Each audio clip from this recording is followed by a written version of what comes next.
तो देखिए प्राज इंडस्ट्रीज़ जो है ना वो एथेनॉल, जो जब से ये एथेनॉल वाला काम हुआ है ना कि एथेनॉल ब्लेंडिंग पेट्रोल में, तो तब से ये प्राज इंडस्ट्रीज़ जो है वो बड़ी पॉपुलर कंपनीज है रिटेल इन्वेस्टर्स के लिए। तो खैर पहले समझ लेते हैं ये करती क्या है। तो देखिए पहली इसके 5 डिविजन्स हैं टोटल। तो एक तो है बायो एनर्जी। अच्छा पहले ये समझ लें कि ये करती क्या है। ये मशीनरी बनाती है, ये कोई केमिकल या एथेनॉल नहीं बनाती है। ये कैपिटल गुड्स कंपनी है। कैपिटल गुड्स वो चीज़ें होती हैं जो अन्य चीज़ों को प्रोड्यूस करने में काम आती हैं, ठीक है। तो ये कैपिटल गुड इंडस्ट्री है, इसमें ये मशीनरी बनाती है, मशीनरी। तो पहली चीज़ इनके जो 5 जो इनके वर्टिकल्स हैं यानी 5 बिजनेसेस हैं, उसमें एक जो है वो तो एथेनॉल से रिलेटेड है, ठीक है। तो एथेनॉल बनाने की ये मशीनरी बनाती है। और किसको देंगे? गन्ना वाले जो शुगर प्रोड्यूसर्स जो हैं उनको देती हैं, शुगर कंपनीज को देती हैं। अब इसमें भी 2 तरह की मशीनरी है। तो एक मशीनरी जो है वो 1G एथेनॉल बोलते हैं। अब 1G जैसे 5G 6G 4G जैसे अपने होता है नई जनरेशन वाली। तो 1G क्या है? जो गन्ने से यानी कोई पर्टिकुलर क्रॉप से, है ना, आप जब एथेनॉल बनाते हो तो उसको 1G बोलते हैं। और 2G क्या हुआ? वो उससे बेटर टेक्निक है। उसमें क्या है, आपको क्रॉप खराब करनी नहीं पड़ती।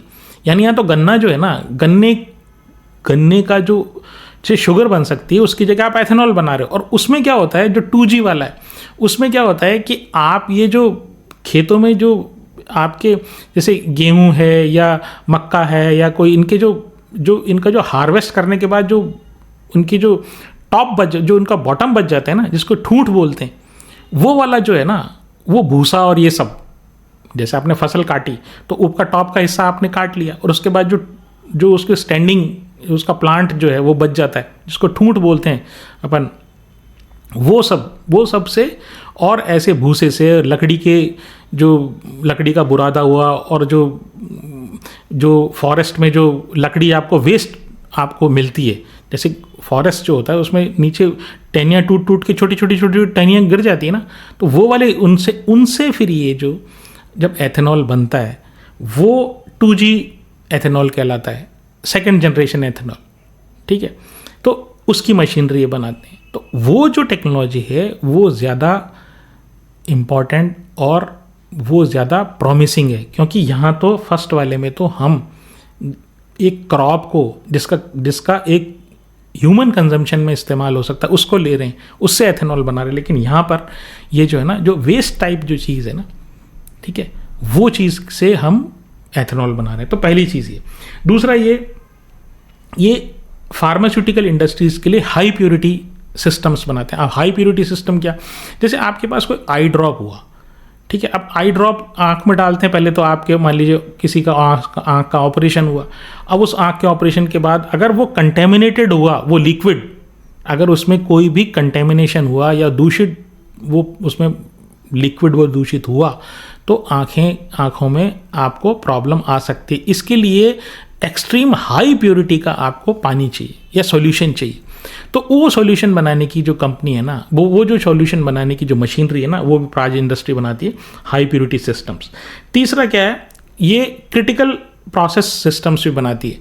अब ये क्या हुआ, जैसे क्रिटिकल प्रोसेस सिस्टम उसको ये बोलते हैं, जैसे ऑयल एंड गैस इंडस्ट्री में आपको बॉयलर चाहिए, ठीक है, तो वो बॉयलर हुआ या आपको रिएक्टर हुआ या इसी तरह की जो चीज़ें होती है ना, वो अब बॉयलर क्या होता है, तो एक बार थर्मेक्स वाला अगर आप चाहें तो, अगर आपने नहीं देखा हो तो वीडियो देख लीजिए। अगर आपने थर्मेक्स वाला वीडियो देखा होगा तो आपको ये पता होगा कि बॉयलर क्या होता है, क्योंकि थर्मेक्स काफ़ी बॉयलर बनाने के काम में इन्वॉल्व है। तो क्रिटिकल प्रोसेस सिस्टम ये तीसरा हुआ। चौथा ये वेस्ट वाटर ट्रीटमेंट में जो जितने भी इंडस्ट्री से, जैसे ऑयल एंड गैस से या स्टील प्लांट से जो वेस्ट वाटर अपना निकलता है ना, उसको ट्रीट करके, ठीक है, उसके लिए ये प्लांट बनाते हैं, प्लांट। फिर ब्रूरीज के लिए, जैसे जो बियर बनाने वाली कंपनीज होती है, वो बियर की जिस संयंत्र में या जिस प्लांट में बियर बनाया जाता है वो प्लांट भी ये बनाते हैं। तो ऐसे इनके टोटल 5 वर्टिकल हो गए जिसके लिए मशीनरी बनाते हैं। कोई केमिकल या कुछ और चीज़ नहीं बनाते हैं, मशीनरी बनाते हैं ये। फिर ये डोमेस्टिक एथेनॉल प्लांट में और ब्रूरीज के इंस्टॉलेशन में। यानी ये जो भारत में ये नंबर 1 है जहाँ तक एथेनॉल की बात रही। मतलब एथेनॉल वाले प्लांट जो ये जो लोग लगवाते हैं, जो कंपनीज लगवाती हैं, ठीक है, वो और जो ब्रूरीज का जो प्लांट लगवाते हैं तो वो इन्हीं से सबसे ज़्यादा लगवाते हैं। तो ये मार्केट लीडर हैं भारत में। फिर 100 से ज़्यादा कंट्रीज़ में प्राज इंडस्ट्रीज़ की प्रेजेंस है। मार्केट कैप जो है वो 900 करोड़ के आसपास है। जो ROE है वो 23% है। डेट टू इक्विटी हर 100 रुपये पे 13 रुपये है। पी इसका 40 है। तो एक कैपिटल गुड्स इंडस्ट्री में ये जो 40 का पी जो होता है ना, अब ये भी जो इसमें बढ़ा है ना, ये वो जो तेज़ी का मार्केट अभी 3-4 साल से चल रहा है उसके कारण है ये। तो आगे मैं बताता हूँ। इनकी 3 साल की जो सेल्स ग्रोथ है वो 40% है। प्रॉफिट ग्रोथ करीब करीब 50% है। लेकिन लास्ट ईयर जो है ना, 3 साल में तो ठीक है इनकी परफॉर्मेंस, लेकिन अगर लास्ट ईयर की परफॉर्मेंस देखें तो सेल्स फ्लैट हो रही है, ठीक है। और यही कारण है कि इनका शेयर का जो प्राइस है ना वो नीचे की ट्रेजेक्टरी में है।